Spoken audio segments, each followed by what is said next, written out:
Okay, so we're going to start on page 14a, Yudalad Amud Aleph. We're already doing in the third parak over here. And we were talking about when people are permitted to take a haircut. So one of the uh, cases that the Mishnah mentioned that you can take a haircut was if you come from Medinas Hayam, meaning you're coming from overseas. The Mishnah says if you come from overseas, you can take a haircut on Chol HaMoed. You can take a haircut on Chol HaMoed. Well, so the Gemara says that this Mishnah that says you can take a haircut when you come from overseas is the Loiki Rabbi Yehuda, does not follow the view of Rabbi Yehuda. According to Rabbi Yehuda, you're not allowed to take a haircut on, even if you come from overseas. You cannot take a haircut. The Tanya, because Rabbi Yehuda said, we learned in a Braisa, Rabbi Yehuda says, Habom Medinas Hayam lo yigaleach, that one who comes from overseas shall not shave or take a haircut.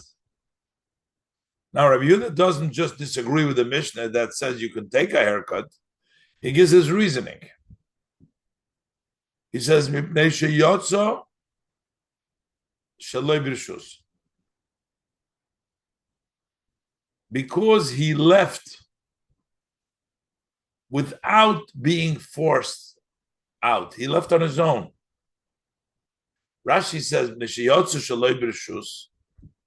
What does it mean? Without permission? What do you mean? Everybody can leave if he wants to.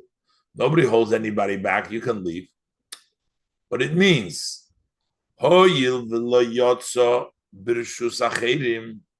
since he left not being under other people's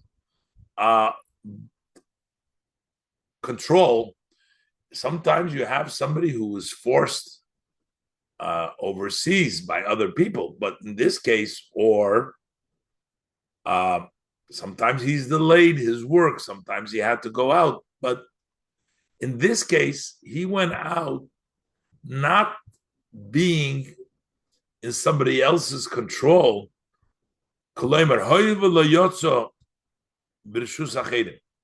Since he did not go out with the control of others, but rather he went out on his own wishes. Lav onusu, he's not considered to be forced. So therefore, we're not going to let you take a haircut. You didn't. Well, you weren't home to take the haircut before Yontif, but why weren't you home? Because you left on your own. Nobody told you to leave. You left on your own. So therefore, you would not qualify, and you can't go take a haircut on Chol HaMoed. So when we read this, if Rabbi Yehuda is disagreeing on the Mishnah, it would seem like the Mishnah says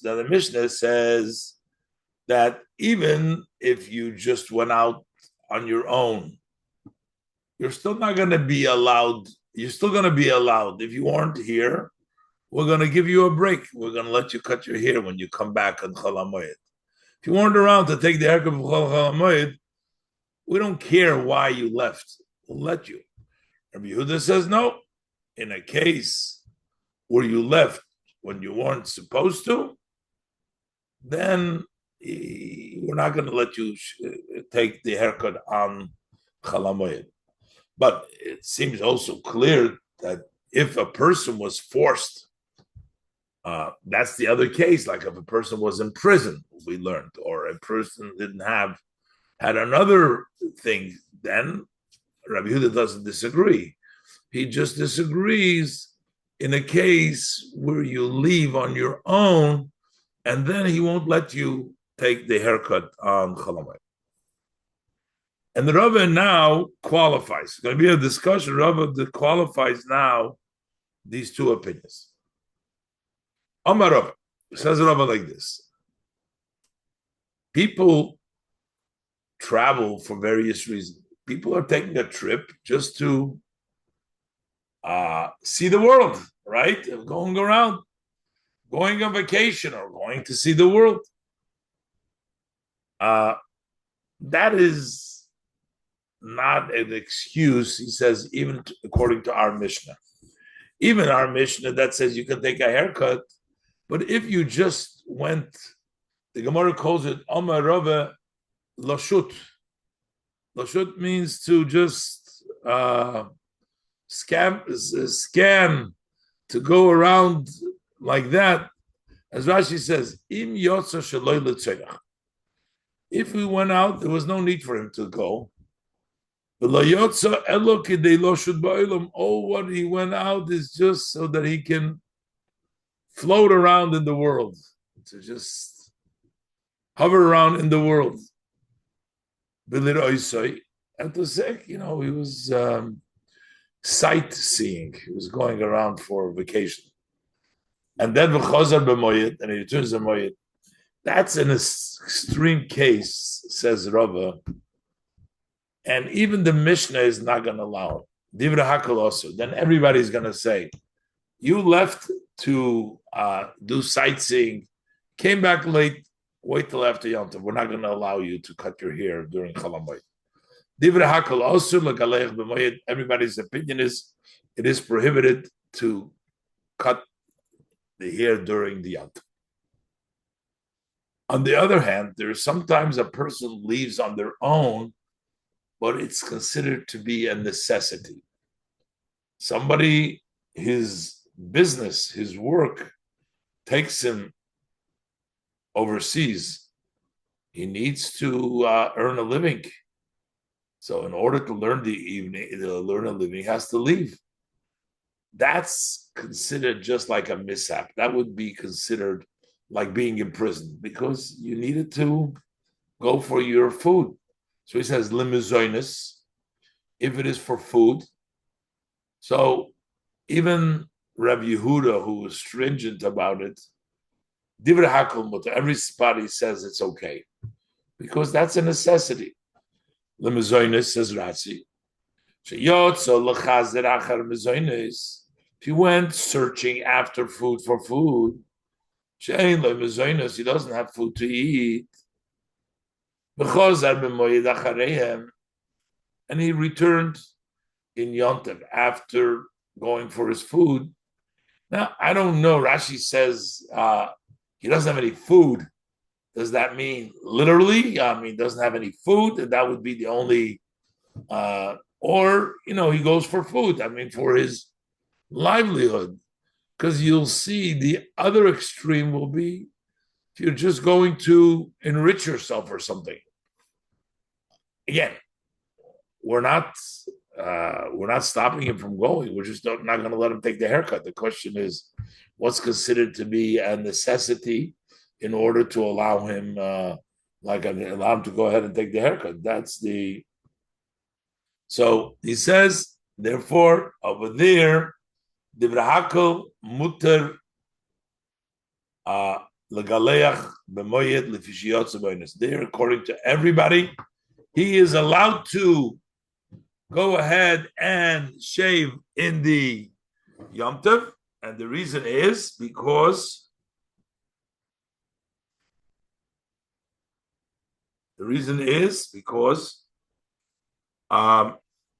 trying to do standing.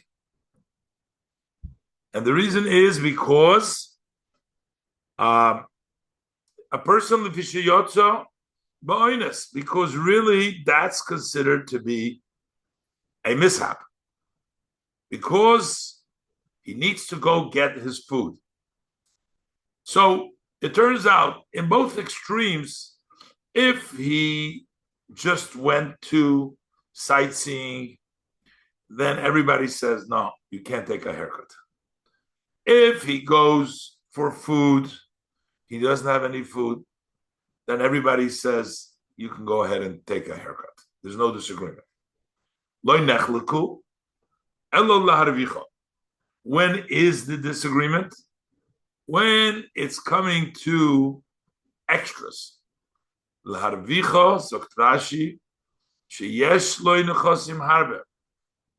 has lots of assets. But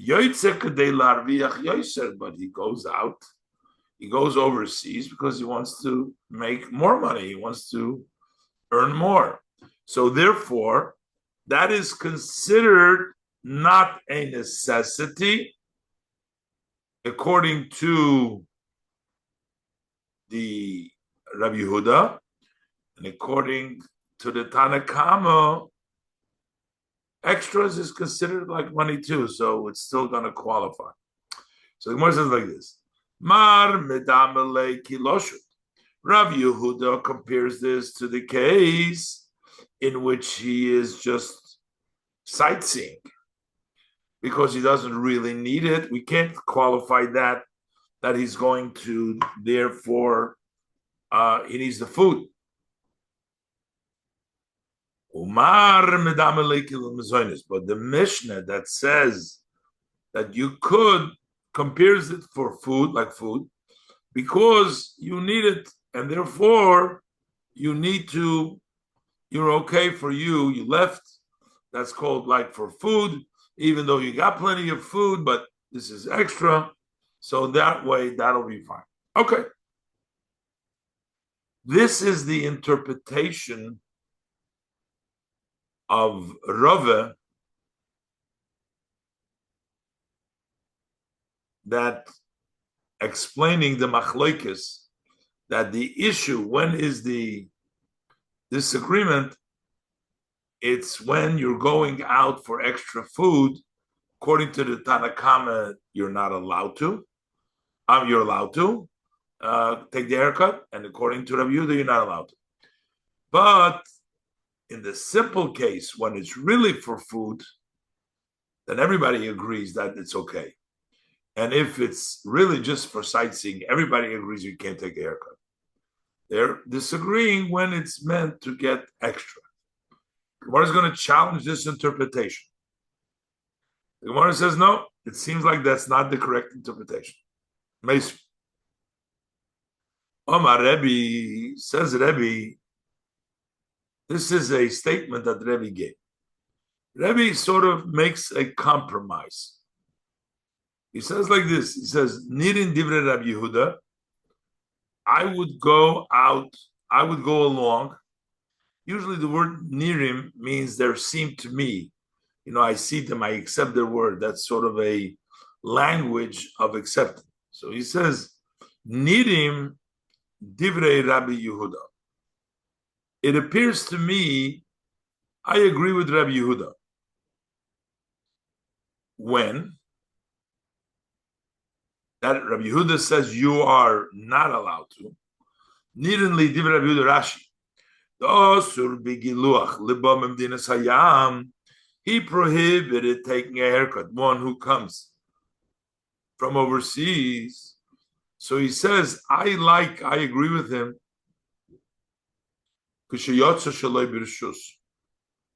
If he went on his own, as we said before, nobody forced him. He went out on his own. So then I go along with Rebbe. In that case, don't take a haircut. But I go along with the Chachamim. I go along with the Chachamim. If he went out because he needed like the food, we'll see, then Amatirim, when he goes out, he had a right to go out. So here the Gemara is going to analyze now, what does the statement of Rabbi really mean? It seems a little bit difficult. And because the Gemara is going to have a hard time explaining, the Gemara is going to try to prove that Rava's interpretation of the opinion of Rabbi Yehuda and the Tanakama is wrong. So the Gemara starts off like this. So the Gemara says, "Mai shaloi birshus." what does it mean that he'll go along? What does Rebbe mean? I'll go along with Rabbi Yehuda if he left without permission. What does it mean without permission or without somebody controlling him? If you're going to say ilema lashut, if we're going to say that he just went out to sightseeing, so you can't say that he'll go along with Rabbi Yehuda that doesn't allow it, because when you're going sightseeing, nobody allows it. If Rava is correct in his interpretation that when Rabbi Yehuda says you're not allowed, it is only when you're going for extra. But if you are, only when did the Tanakama allow it? Only, uh, uh, only when there was a need. But if you just went for sightseeing, even that's what Rava said. Even the Tanakama would say it's no good. So what does it mean when he says that I'll go along with Rabbi Yehuda? If it means I'll go along with Rabbi Yehuda, if he just went for sightseeing, that's not Rabbi Yehuda. Rava explained that both Rabbi Yehuda and the Tanakama, they both agree that you're not allowed to take a haircut if you just went out l'shut. So when he says, I will agree with the Rabbi Yehuda when you went shaloi b'rshus, if it means shaloi b'rshus means l'shut, he couldn't mean that.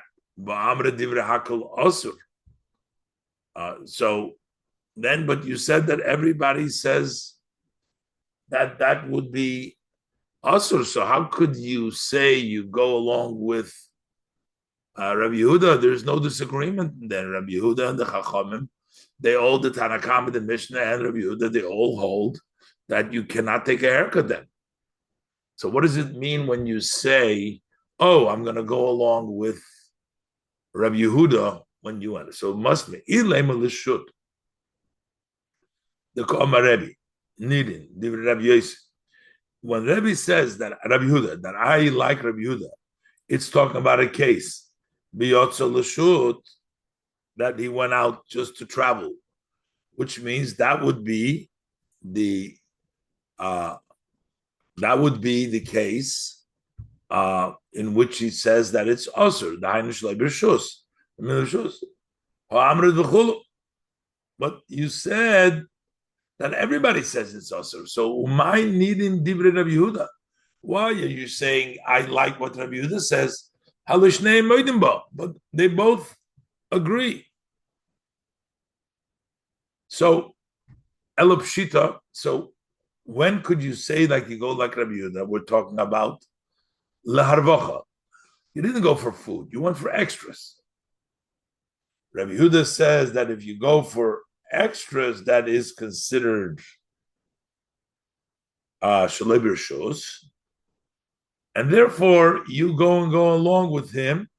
That if you're going for extras, you're not going to be allowed to. You're not going to be allowed to take a haircut. Okay. And he's coming to teach you that he goes like Rabbi Yehuda that prohibits the cutting of the hair. That's what Rabbi Yehuda says. And that's the case. That's what Rabbi says. Okay.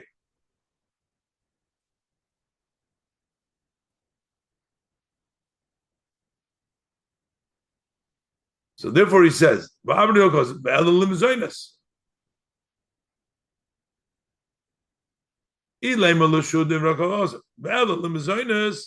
then you must be talking about that you're going for food. But if you're going for food, how could you say that it's usher? You're going for food, because for food, everybody says it's permissible. So what is the case that he says? In other words, what is the case that Rebbe says I'm going like Rabbi Yehuda? In what case? If it's a case that he's just going sightseeing, then everybody holds that you can't do it. So he wouldn't say, I go like Rabbi Yehuda because the Chachamim agree to that. If it's going for food, a necessity, everybody says that it's mutter. That's what Rava said. So what's the case? When is the case that you're going to say that you don't like it? Elop shita larvicha. So it must be that you're going for extras. So in a case where you're going for extras, that's when you have food, but you're going for extras. That's when Rebbe says, no, you're not going to be allowed to take a haircut. I'm going to go along with Rabbi Yehuda. But this will make me a problem, the second part. So when does he hold like the Chachamim of the Mishnah? Ema Sefer. So look at the Sefer. Nid in Divrei Chachamim, Kshiyasu B'Rishus. He says, I'll go along with the Chachamim that allow him. When he went out, somebody else forced him out. He went out. What does it mean, B'Rishus? My B'Rishus. What does it mean? Somebody else forced him out. That is permitted. If we should say that means for food, then he wouldn't say. Then everybody says Rava says everybody says it's permissible. So for food, you don't have to say I go like the Tanakama. Everybody says that. So it must be talking about that he went to Narvicha. So now you're saying that it's usher for. So what does it mean that you go like Rabbi Yehuda in the Seifa? It must mean Harvicha, and over there you're saying that it's usher, and then it says you go like the Chachamim in the Reisha, which means that it's permissible. So Harvicha. So is Harvicha permissible also? You can't have it both ways. Rashi, but even the Baha. Bikashi the Rebbe. We have a contradiction. Rebbe contradicts himself. Rebbe and Rebbe. The Bereisha niralei divrei Rabbi Yehuda. The Asa Barvacha. In the first statement of Rabbi Yehuda, he says you can't do harvacha. Can't take a haircut if you want out harvacha. Ubeseifa niralei divrei Chachamim the matir harvacha. And the Seifa, you go along with the Chachamim that permit by harvacha. So what does this tell me? That your interpretation is wrong. That really avada ikal masmacha the lav hochi huka de ka'amrut. It's not like you said. The machloik is between Rabbi Yehuda and the Chachamim. They don't agree. They are arguing both by sightseeing and when you're going for the food. So if you're going loshut, he goes along with Rabbi Yehuda. If you're going for food, he goes along with Tanakama. But the Tanakama and Rabbi Yehuda don't agree to anything. He doesn't go like you said they agree to it. They're not agreeing to anything. It's not, because if they agree, then you can't say you go like one and not like the other, because you're going to be contradicting yourself. And the Gemara says that actually that's not what Rebbe is saying. He's not saying that I'm going to rule like Rabbi Yehuda in one case and like the Chacham in the other case. He's coming to clarify the cases that the Tanakama is talking about, the Chachamim and Rabbi Yehuda.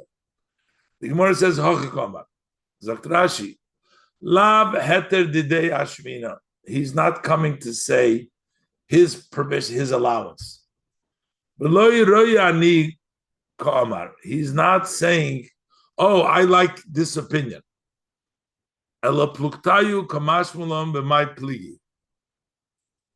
He's just coming to tell us what the argument is about. And what he's saying is, Nidin, not he likes what they're saying. Nidin divrei Rabbi Yehuda ha'oisel chachamim. They like it. Rabbi Yehuda who asers likes the Chachamim's opinion when it comes to a matter of uh, uh, when it comes to a matter of food that we're allowing, and Nirin Chachamim, uh, they like to Rabbi Yehuda, he likes the Chachamim's opinion, which allowing if he went out for food. The Gemara says, Nirin divrei Rabbi Yehuda l'Rabbanon k'sheyotza shalei b'rshus. Rabbi Yehuda agrees with the Rabbanon. It's not who Rebbe agrees with. That's not what we're talking about. We're talking about explaining what the machloik is between Rabbi Yehuda and the Rabbanon is. So Rabbi Yehuda will go along with the Rabbanon k'sheyotza shaloi b'rshus. If he went totally, the rabbis will agree with Rabbi Yehuda basically if he went out and without being forced out. In what case, umay nihu loshut. So the Rabbanon, the same thing as Rava said. That's how he's explaining what Rebbe is saying. He's saying that if he just goes out sightseeing, so then Rabbi Yehuda is correct, and you're not allowed to take a haircut. Because even the Chachamim did not disagree on Rabbi Yehuda only when it's done for more money, but not Abul Loshut. But if it's talking about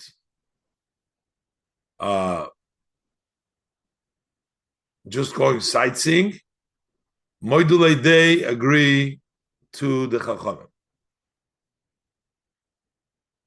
If he goes Loshut, V'nivrin divrei Rabbi Yehuda k'sheyotze b'rshus. And Rabbi Yehuda likes what the Rabbanan say when he went out, that he was forced out. My nihu, he went out lemezonos. Because even Rabbi Yehuda says you cannot take his only el arvicha if he went out for more money. I know it's back and forth. It's really very simple. It's just basically he's explaining the words of Rebbe that it should fit exactly the way Rava qualified it before. It's not like Rebbe is giving his own opinion, neither in my opinion, but he's just explaining what the machlekes is. The bottom line is that if you are going for food, everybody says you can take a haircut. If you are going just to sightseeing, nobody says you can take a haircut. If you're going, you have food, but you're going to get more, there's a machlokes. According to the Kama, that's okay. And the Chachamim in our Mishnah, and according to Rabbi Yehuda, that's not okay. All right, let's continue. Omar Shmuel. Says Shmuel. Katan hanoilad b'moed. You have a baby. He was born chalamoyed. Can you cut his hair? I mean, it's not that often that you need to cut a baby's hair like that.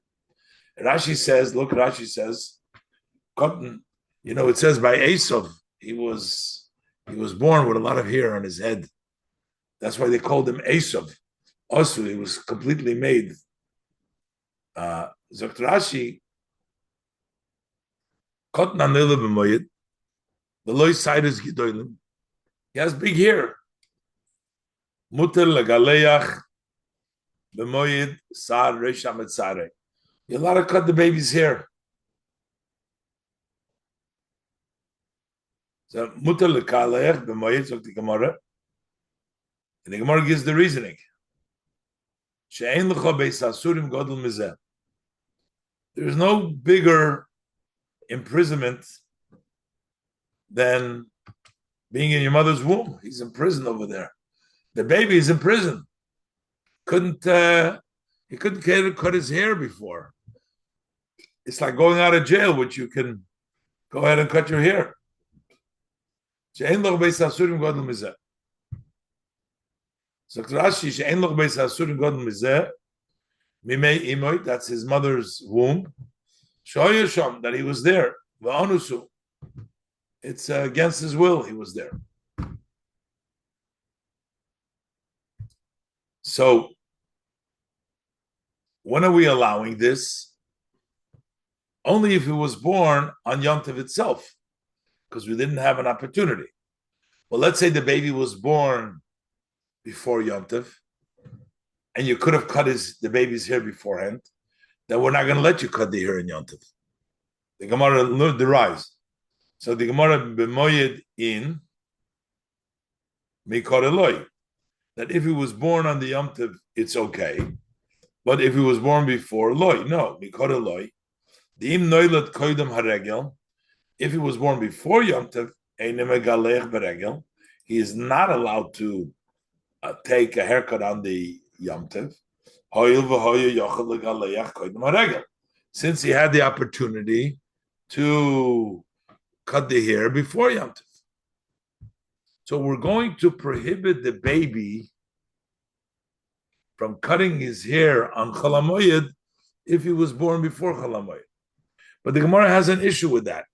That means technically that the baby needs to keep the laws of Chol HaMoed. Taking the haircut it's not the prohibition against the person giving the Chachamim didn't want the person to take the time for himself, but a baby seems to be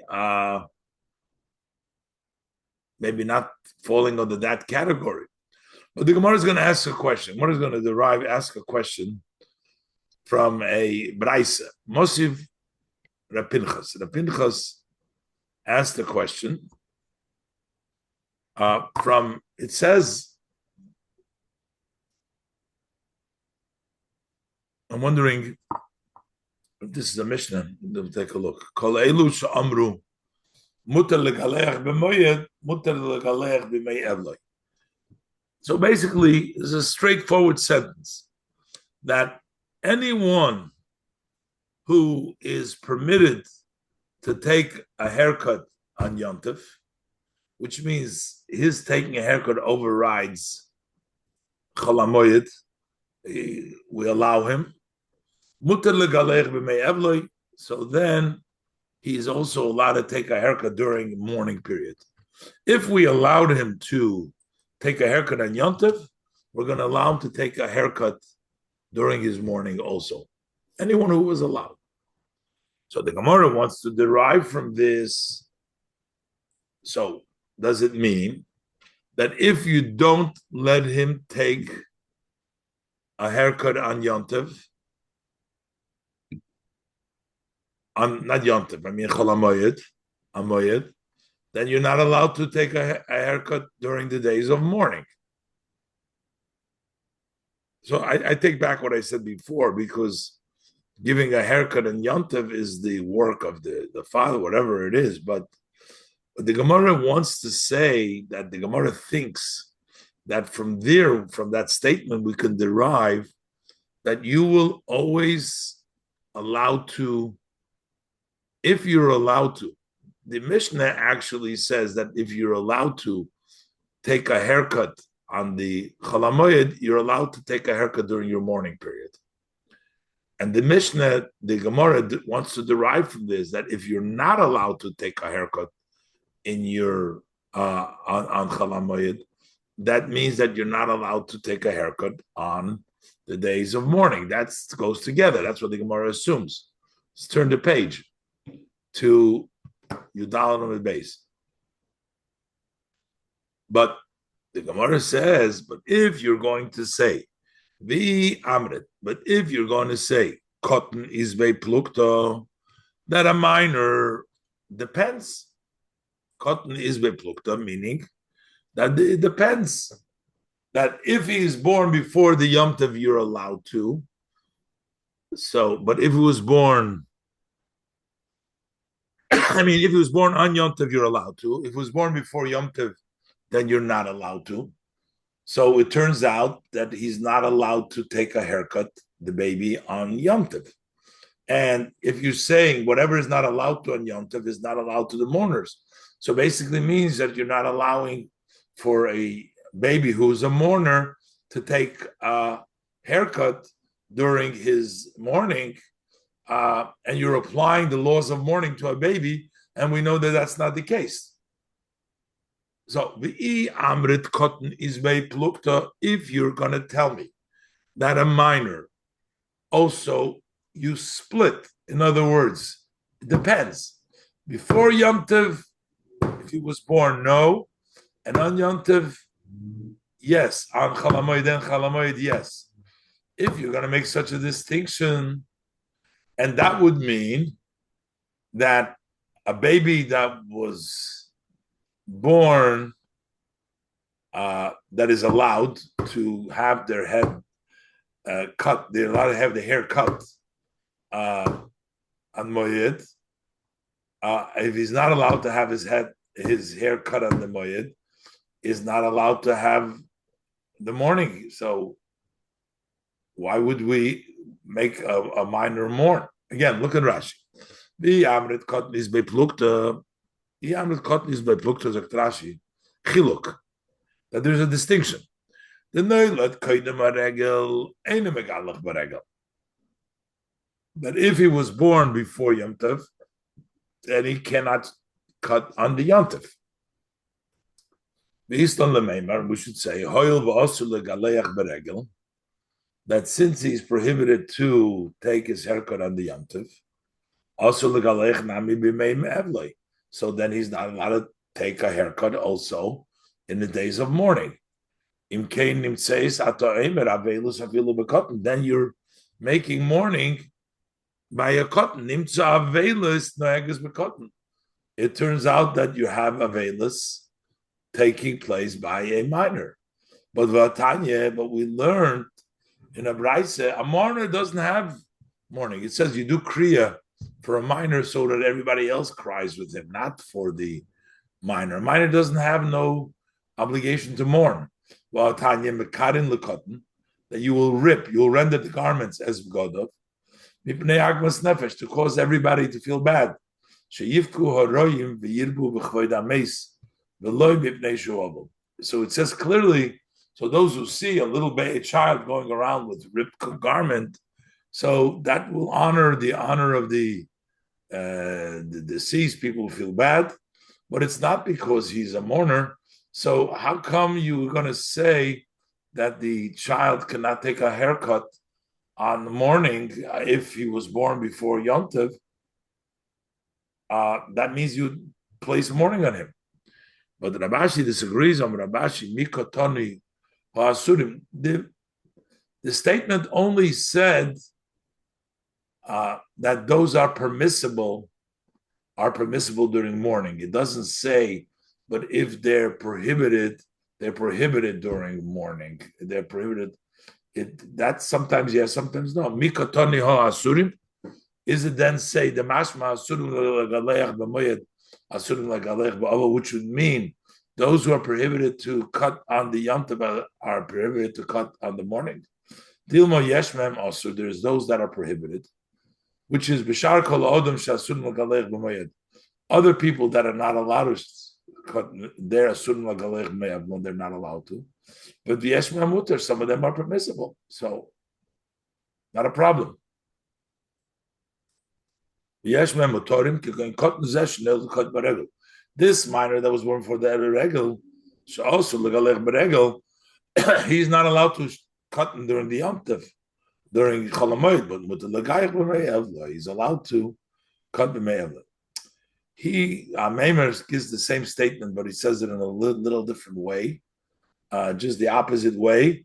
But the logic follows the exact same. But unfortunately, we run out of time here. So we're going to leave it over here, and we'll continue Mitzvah next week. I'll see the timing. I'll be in touch with everybody.